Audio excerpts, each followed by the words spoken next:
This video will probably feel like a hard one, because this is the part in chemistry when we realize that, using a nonsensical metaphor, if portraying a molecule is like constructing a building, Lewis dot diagrams aren't even small-scale models made out of Lego. All that to say, the true structure of an atom is much more complicated than a 2D drawing. I'm so sorry to be the bearer of bad news, but this is actually not what water looks like. In this video, I will attempt to make valence shell electron pair repulsion theory, or VSEPR, as clear as possible. Let's start with the definition. Valence shell electron pair repulsion theory, or VSEPR for short, describes the way in which electron domains repel one another and is used to predict the geometry of molecules. An electron domain is any region of electron density, such as a lone pair of electrons or a bond. For instance, in the water molecule, we would find electron domains here at these lone pairs and here at these bonds. It's also important to note that single, double, and triple bonds will all count as one domain, since they are all just a singular region of electron density. Lastly, the molecular geometry of a molecule is its three-dimensional layout of its atoms. As you know from playing with magnets, like charges repel one another. And since all electrons are negative, electron domains will repel one another. So in a molecule, electrons will try to spread out as much as possible from one another in order to be the most stable. This spreading out changes the shape of the molecule, and so we use VSEPR to predict the molecule's true molecular geometry. That's the definition of VSEPR I want you to take away from this video, and the reason why we do all of this in the first place.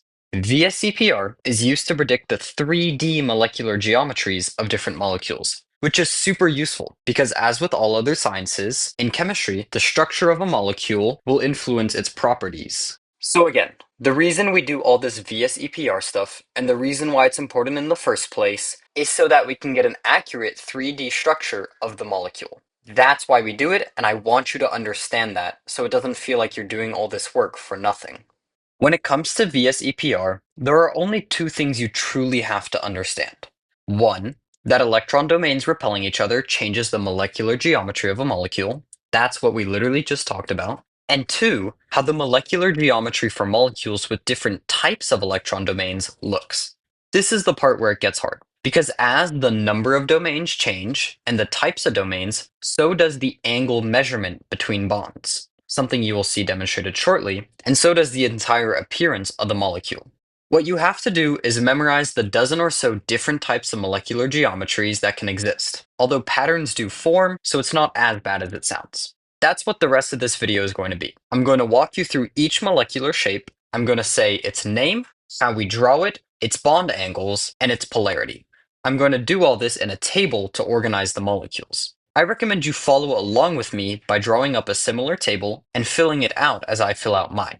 In doing so, you will memorize all this information much quicker. Before we get started, let's go over some final terms.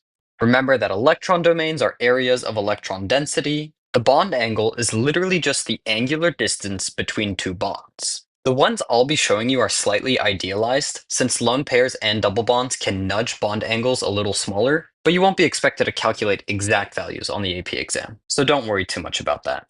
Another term you must know, and the label for one of the columns on our chart, is the steric number. The steric number of a molecule is its total number of electron domains, so that's all of our bond areas and our lone pairs added up. The steric number will help determine the electron geometry of a molecule.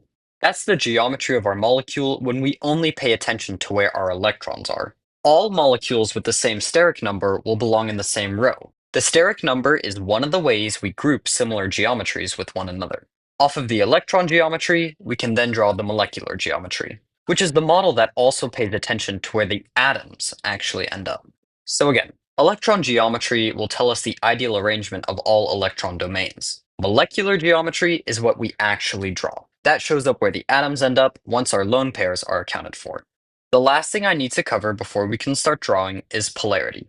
Remember that to determine the polarity of a molecule with a Lewis dot diagram, we looked whether our drawing was symmetrical. The same goes with molecular geometry. I'll talk about this more when I start drawing, but if you just simply think about how the different electron domains will push on one another, you'll easily be able to tell whether the geometry is polar or nonpolar. And a last bit to remember about polarity, it also depends on whether the surrounding atoms are identical. Symmetry combined with identical atoms will always be nonpolar, whereas anything else will be polar. With all of that out of the way, I recommend you now take a short 5-minute break, and when you come back, let's start filling out this chart. Welcome back. Let's start by getting familiar with our chart. On the left, you see the column for our steric number. Remember, that's our total number of electron domains. The next 5 columns to the right of that are all under the broad section molecular geometry and are sub-labeled their number of lone pairs, going from 0 lone pairs all the way up to 4 lone pairs. Let me show you how we would fill in the first row of this chart and how we use it in chemistry. To draw a molecule, it would have to have at least 2 outer atoms. So we would start with a steric number of 2. What this would look like is our central atom connected to 2 outer atoms via a single bond each. The name of this geometry is linear. The bond angle between these 2 atoms is 180 degrees. Because of that, this is a symmetrical molecule. We would say that it is non-polar. So that right there is how we're going to fill in each box of our molecular geometry chart. We're going to name our shape, linear in this case. We are then going to draw it, as I've done here. We're then going to write down the bond angle and then the polarity of the molecule. Let's move on to our next one. If we had a steric number of 2, but 1 lone pair, that means that we would only have 1 outer atom. So we wouldn't be able to draw that. So we have to move to a steric number of 3. With a steric number of 3 and 0 lone pairs, our molecule would look like this. We would have our central atom bonded to our 3 outer atoms, like so. The name of this geometry is trigonal planar. The bond angle between each one of these atoms is exactly 120 degrees. Because of that, we would say that this is a nonpolar geometry. Moving on, if we were to introduce a lone pair to this geometry, it would come up here. And that's how we draw a lone pair. It looks like a parachute with 2 dots in it to represent that there are 2 electrons in there, or 1 lone pair of electrons.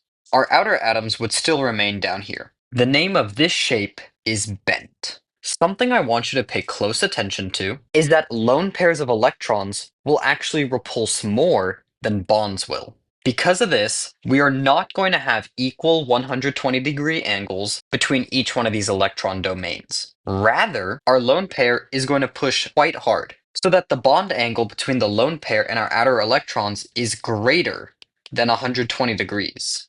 And this bond angle is less than 120 degrees. Because of that, this is no longer a symmetric geometry. And so we would say that this is polar. If we have a steric number of 3, but 2 lone pairs, we only have 1 outer atom, which we obviously can't draw. So we go down to our next row, a steric number of 4. Here, we have our central atom bonded to 4 outer atoms. The name of this geometry is tetrahedral. The angle between each one of these bonds is 109 degrees exactly, for every single one of them. So this is symmetric. We would say that it is non-polar. If we now introduced a lone pair to this geometry, it would find its spot up here, with the 3 outer atoms remaining down here. We call this trigonal pyramidal. The lone pair is going to repulse more than our single bonds will, so each one of these angles will become less than 109 degrees. This means that our molecule is no longer symmetric, and so it is now polar. We could introduce a second lone pair here. Both of them would find their spot up here, and our 2 other atoms would be down here. We call this shape bent. Again, our lone pairs are pushing hard, so this is still less than 109 degrees. Actually, it's quite less than 109 degrees. So this is a polar geometry. Moving on to our 4th row, where we have a steric number of 5 now. Here, we find a central atom surrounded by 5 different molecules. We call this shape trigonal bipyramidal. Each one of these bonds is exactly 90 degrees, and each one of these bonds is 120 degrees. Because of that, we have a symmetric molecule, and so it is non-polar. If we were to introduce a lone pair to this model, it would be right here. This one always kind of looks like a sideways man to me, but we call this a seesaw shape. Again, these angles are now going to be reduced. This angle will now be less than 90 degrees, and this angle will now be less than 120 degrees. So because of that, the molecule now becomes polar. If we were to introduce a second lone pair of electrons, the name of this molecular geometry is a T-shape. kind of because this inside part looks like a T. Each one of these angles is 90 degrees. However, as you can see, it's still not symmetric, so this is still polar. Something really cool happens though when we introduce three lone pairs. Now we are left with only two outer atoms. This shape is called linear, just like our starting one. All of these lone pairs will take a planar position in the middle of our molecule. And so because of that, each one of these angles will be exactly 180 degrees. We have reassumed a symmetric shape. So this is a nonpolar molecule. And again, we could not add another lone pair to this because then we'd only have one outer atom remaining. So we go to our final row, a steric number of 6. With a steric number of 6, we would have a central atom surrounded by 6 other outer atoms. The name of this shape is octahedral. And each one of these angles is 90 degrees. So this is a nonpolar shape. Introducing a lone pair, it would be found right here. The name of this shape is square pyramid. And as I'm sure you know by now, each of these angles would now be less than 90 degrees, so this is now polar. Something cool happens if we introduce another lone pair. They each take a position on top of and below the molecule, which leaves us with these 4 outer atoms arranged in a planar position. We call this shape square planar. And each one of these bonds is exactly 90 degrees. Because of that, this is a nonpolar molecule. If we then add our third lone pair, it all gets messed up again. Right now, we are back to our T shape. That's the name of this molecule. And each one of these bond angles is less than 90 degrees. Again, this is a polar molecule.